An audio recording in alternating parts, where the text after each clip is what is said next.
Thank you so much. I am indeed honored to be here. I got to tell you that you may not think it means it matters,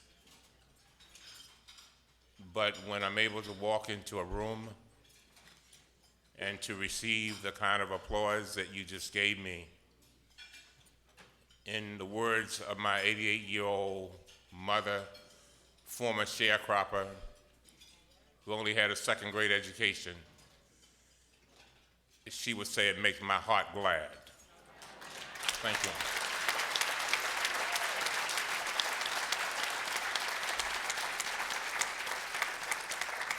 But I want you to understand something. And I want you to embed this in the DNA of every cell of your bodies. For me, and the things I stand up for, it's not about politics, it's what I believe. There's a big difference. It's what I truly believe. It's one thing to say stuff and try to figure out how the polls are saying things should go, but I believe that we must be authentic and we must be about integrity. And even if we disagree, it must be based on integrity. And so I'm very glad to join your President, Colleen Kelly, and she is a staunch advocate for you. Oh, she's a tough sister. She's tough. There are some union leaders that it's hard to see where they're coming from. You can see where Colleen's coming from a mile away. And where she's coming from is standing up every day, trying to make life better for every single one of you. Give her another hand.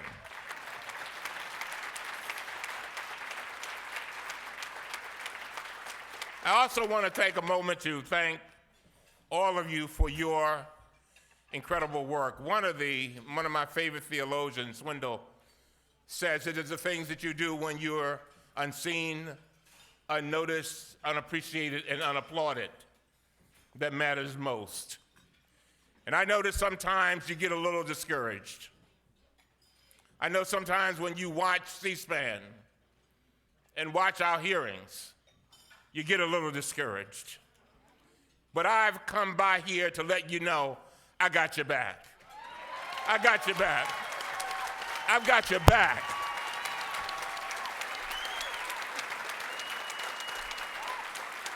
People do not seem to understand that so many people come to government knowing that they're not going to make the kind of money that they would make in the private sector. But they come to government to feed their souls, to help other people, to lift them up, to make their lives better. And that's you and you and you and you. And so I thank you. Now, I've gone completely off script, so I got to get back to my script. I'm also very pleased to have joined my chairman of my committee, Jason Chavis. I saw him on the way out the door, and certainly I congratulate him on his appointment. And the question I get asked most often, other than, are you John Lewis? Amen. I know some of y'all thought I was John. I couldn't even get out of the Rayburn building, Colleen. Lady came up with her 7 children. Oh, Mr. Lewis. Oh. I mean, and she went on and on and on. And because I did not want to embarrass her in front of her 7 children, I didn't remember.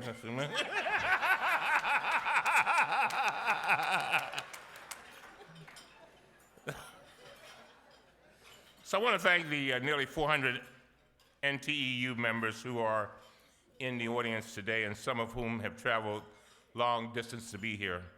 And I'm humbled and impressed by your commitment to public service and doing such a good job for the American people.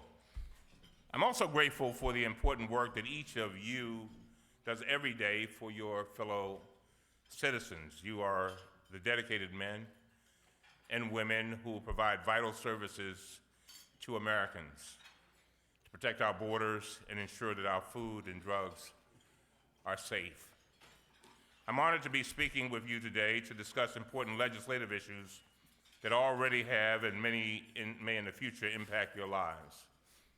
And sometimes I gotta tell you, I have to sometimes pinch myself when I realize the opportunity that I have to change the trajectory of people's destinies. And I take it very seriously. And in our committee, as you know, we deal a lot with issues that affect you all, and Colleen mentioned them in my introduction. These past few years have been very difficult for federal workers, amen? Come on, don't act like y'all don't know what I'm talking about. Don't be cute. Because I do be talking about y'all in a positive way. As part of the federal government's efforts to reduce the deficit and pay for unemployment benefits for millions of workers, federal employees had to sacrifice nearly $140 billion as a result of a 3-year pay freeze and pay cuts in the form of increased retirement contributions for newly hired employees. They also had to endure sequestration, cuts and furloughs, and a 16-day government shutdown. Y'all remember that? Don't ever forget it. Legislation also required budget cuts, pay freeze extensions, arbitrary workforce cuts, increases in retirement contributions, decreases in retirement benefits, and the elimination of federal pensions. It seems like you all are at war. Budget cuts have caused the federal government to eliminate jobs for the last 3 years in a row. For 2014, the government lost 19,000 jobs, not including postal jobs. Continued job losses in the federal government may endanger agency missions and disrupt vital services to the public. These events, as well as relentless attacks on the pay and benefits of federal workers, have caused federal workforce morale to drop to historic lows. The Partnership for Public Service found that worker morale and engagement fell each of the last 4 years to an all-time low. Satisfied and engaged federal employees are critical to achieving government missions and delivering vital public services. Congress cannot continue to target the federal workforce to achieve deficit reduction without causing serious consequences. Hello, you can clap for that.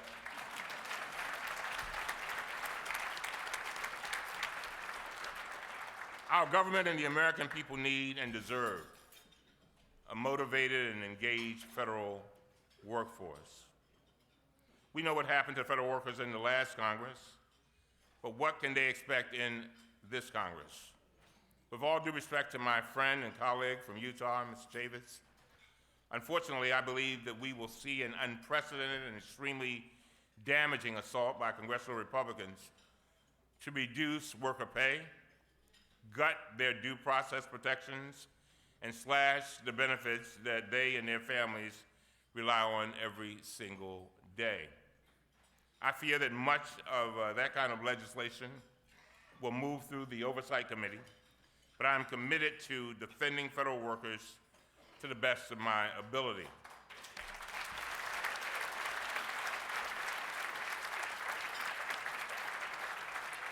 And let me give you a footnote on that. It's hard. It's hard when I've listed all the ways that you all have been attacked. And I did not mention the negative things that are said about you all. They call y'all everything but a child of God. No, I'm serious. And I said to my colleagues one day, hello, we congresspeople are federal employees too.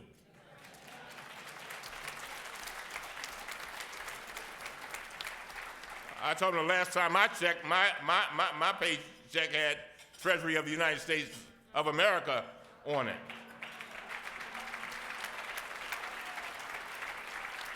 And so, for example, we will likely see the introduction of bills to reduce the size of the federal workforce. It's still early in the new Congress, but bills have already been introduced that would cut the government budget by up to 5%. Other bills would cut the federal workforce by 10% through attrition and slash the civilian defense workforce by 15%. The sequestration budget cuts are scheduled to return for fiscal year 2016 unless Congress modifies them. And I am concerned that House Republicans will propose increasing the budget cap for the Department of Defense and then offset this increase with even deeper cuts in non-defense agency budgets.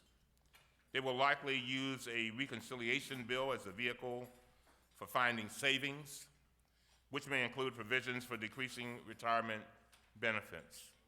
We could also see legislation that would eliminate federal pensions for new hires.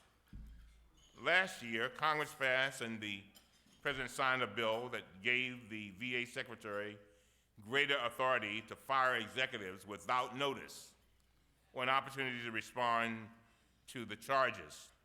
We may see legislation that would apply these provisions to rank and file employees in the government. I think we need to be very careful when we are considering legislation that would reduce due process rights for federal employees. These due process protections exist for very good reasons. They date back to 1883 when our government was trying to address abuses and corruption in the federal government.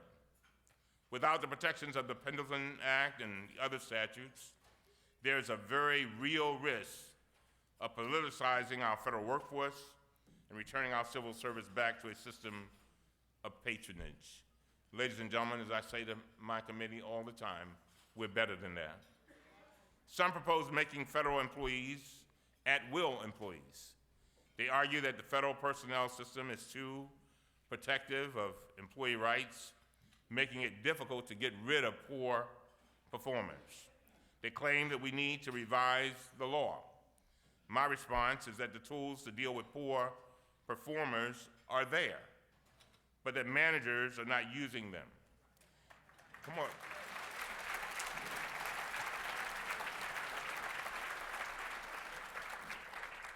In a 2009 study of how federal government addresses poor performers, the Merit Systems Protection Board concluded the failure to address poor performance lies with managers stating, and I quote, "Addressing poor performance by merely changing a law that sets forth how to demote or remove a poor performer is not a feasible solution. Rather, the government must concentrate on managing the performance of its employees," end of quote. Many of my Republican colleagues support a transition from the general schedule system to a pay-for-performance system. One of the key attributes of the GS system is that it helps ensure that people get, quote, equal work for equal pay, end of quote. I fully embrace this principle. One of the indications that the GS system is working is data from the Office of Personnel Management showing that the gender gap has shrunk dramatically over the past 20 years from 30% to 11%. I want it to be even. I believe that a woman deserves the same pay as a man for equal work.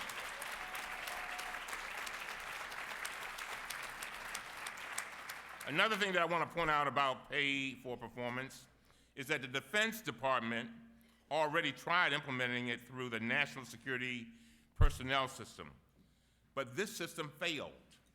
Congress repealed the authority because of lack of transparency, bias, and subjectivity in performance ratings. Last Congress, legislation to change the federal employees' health benefits program included proposals to convert the government contribution portion of the premium cost into a voucher.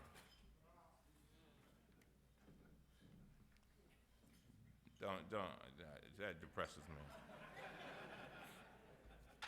As you know, vouchers could be used to shift the burden of medical costs onto employees, especially if they are indexed to the consumer price index and not the medical inflation rate, which is often much higher.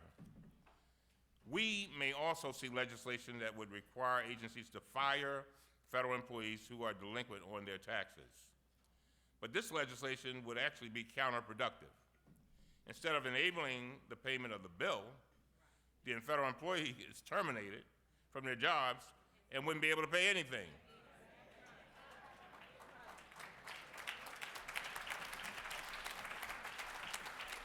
Like, as my youngest daughter would often say, "Duh."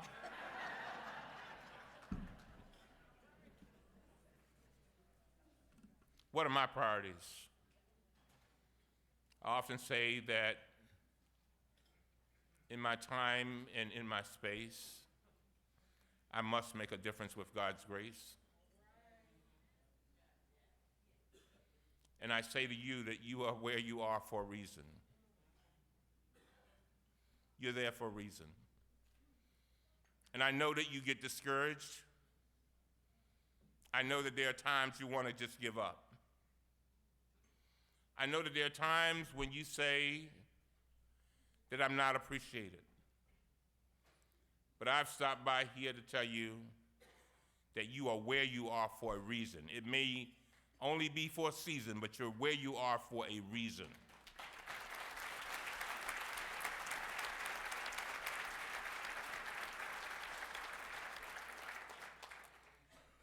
And I say that because after celebrating my 64th birthday, I just started thinking a lot about what brings me happiness.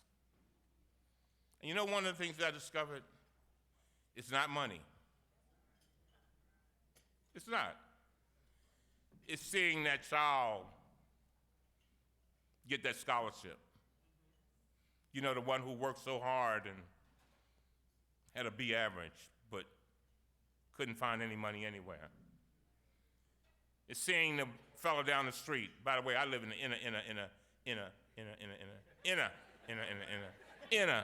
inner city of Baltimore.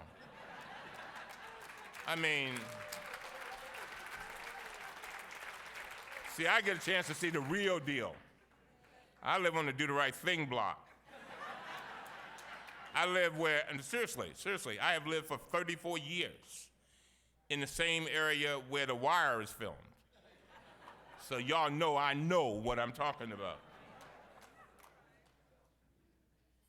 But to see the young children rise up to get good jobs, to hear the federal employees get a promotion, or to see one of my employees come in and tell me that she's about to be married.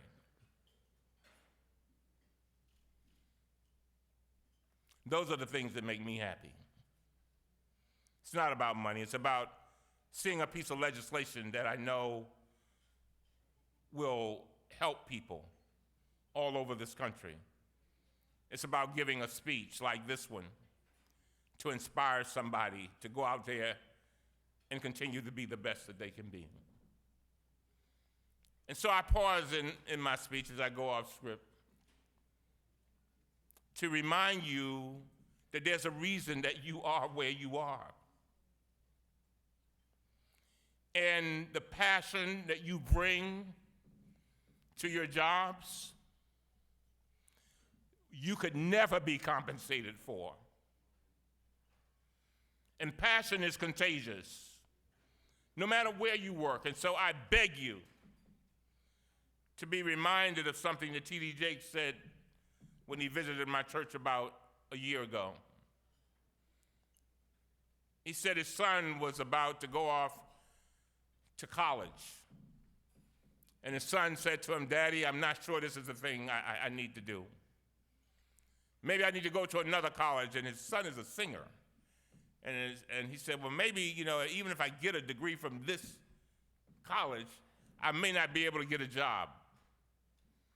And TDJ said he had already paid the tuition, amen.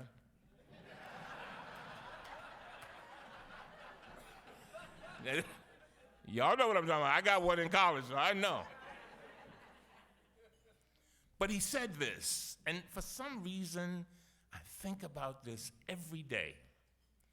He told us, he said he grabbed his son's face, Colleen, and he looked him in the eye, and he said, son, if it's not the thing, it's the thing that will lead you to the thing.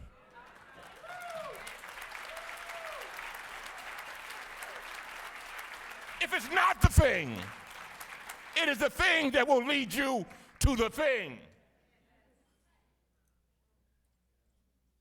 And everything that happens to you, and this is my quote, everything that happens to you up until this moment, good, bad, and ugly, whether it's the boyfriend that left you, or whether it's the house you didn't get, or whether it's the first job you had, everything that has happened to you, good, bad, and ugly, up until this moment, prepares you for this moment. Prepares you for this moment. You are here for a reason.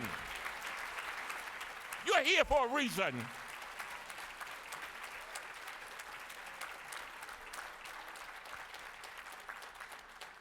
And so what are my priorities? What's my reason for being here? Well, my priority is to do whatever I can to help federal workers obtain fair compensation and meaningful pay raises.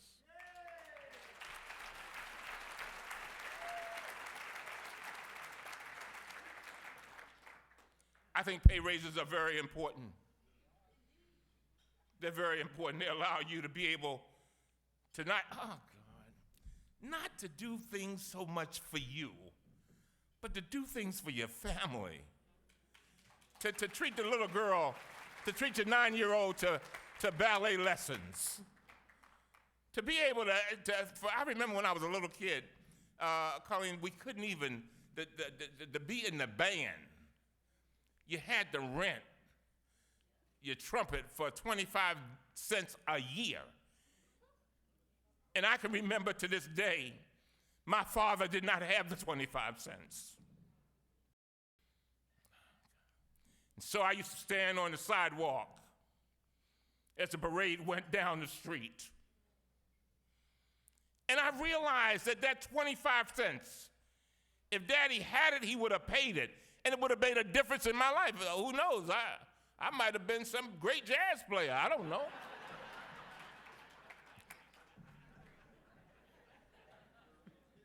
But the point is, it makes a difference. And so, in fact, your pay is not even keeping pace with the growth of inflation. You know what that means? You're going backwards. President Obama's budget for the next year recommends a 1.3% pay raise for federal employees. I believe this is too low. I love the president, but I believe this is far too low. It's far too low.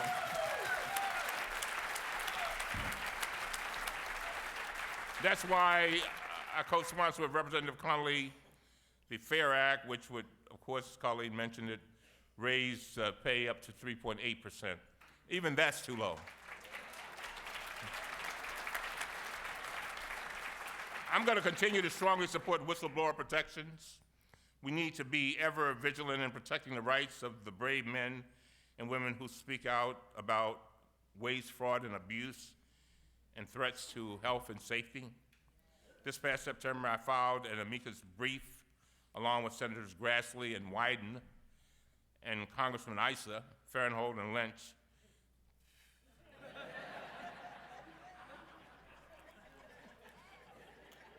in support. That's hard to even say. In support of, I'm gonna tell y'all a little joke about Issa in a minute.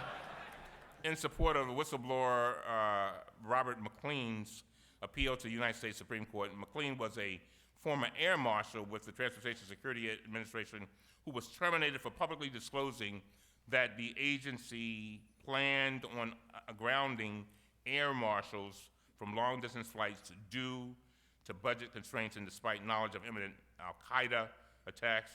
I'm pleased to report that the Supreme Court recently ruled in Mr. McLean's favor.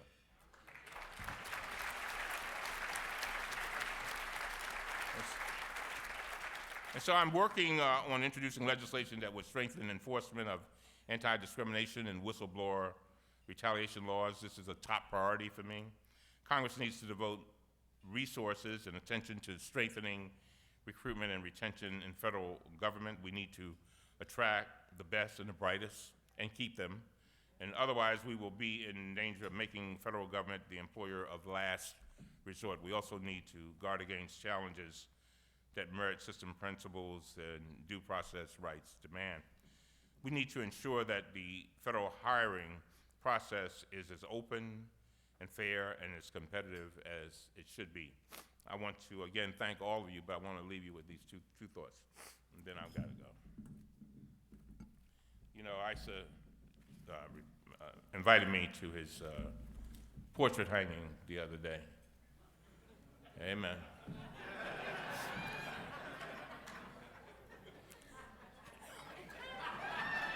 And Colleen, they didn't think I was going to show up. I was early.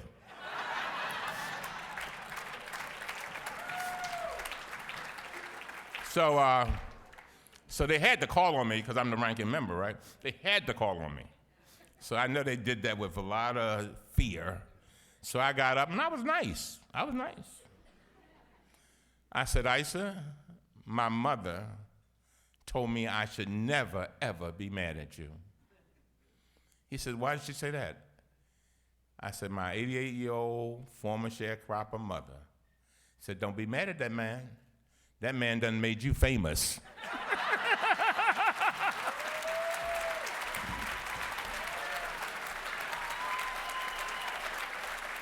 Yeah, one more thing. I'll leave you with this simple story. Remember I told you, you must pursue happiness. You must pursue happiness at all costs. And I'm gonna tell you this short story and then I'm out of here. About a year ago, I got a call from the wife of my mentor, one of my three mentors, one of whom has died. And this man had been my mentor for over 40 years.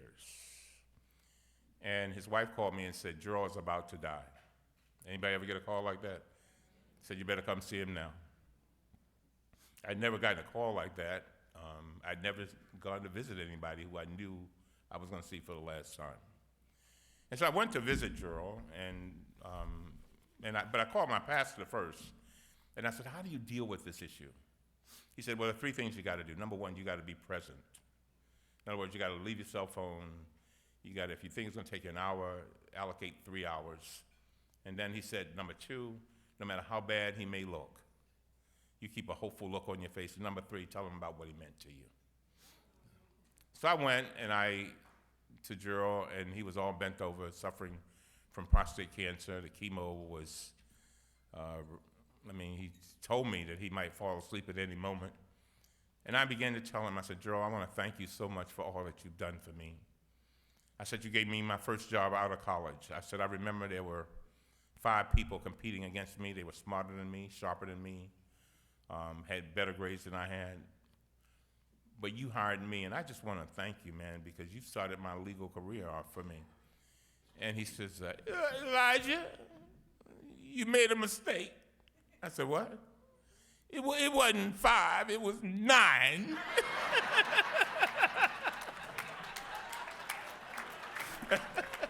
Hurt my feelings. And I said to him, I said, Gerald, you've done so much for me. Yeah, I be seeing you on the television. I ain't know black people even be on them Sunday shows. I said, well, Gerald, you taught me everything I know. And after I'd been there for about 3 hours, he drifted off to sleep. And I said, well, this is a good time for me to leave. He'll remember me smiling and I'll remember him sleeping.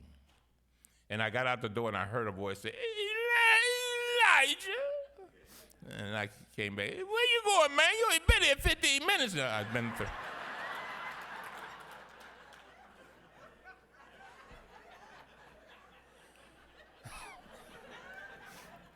Anyway, I came back.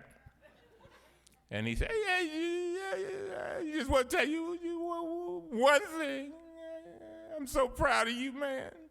I said, well, thank you, Jerry. And I said, I'm proud of you, too. I'm so glad that I was a part of your destiny. He said, I'm so glad that I was a part of your destiny. Oh. Tears began to stream down my face because I knew that this man had taken me under his wing. Some of you all done that. And that I was like a child to him that he was proud of. And it's nothing like hearing your father say he's proud of you. And so I sat down for another 30 minutes. Talked a little bit more, fell asleep again. I'm outside the door.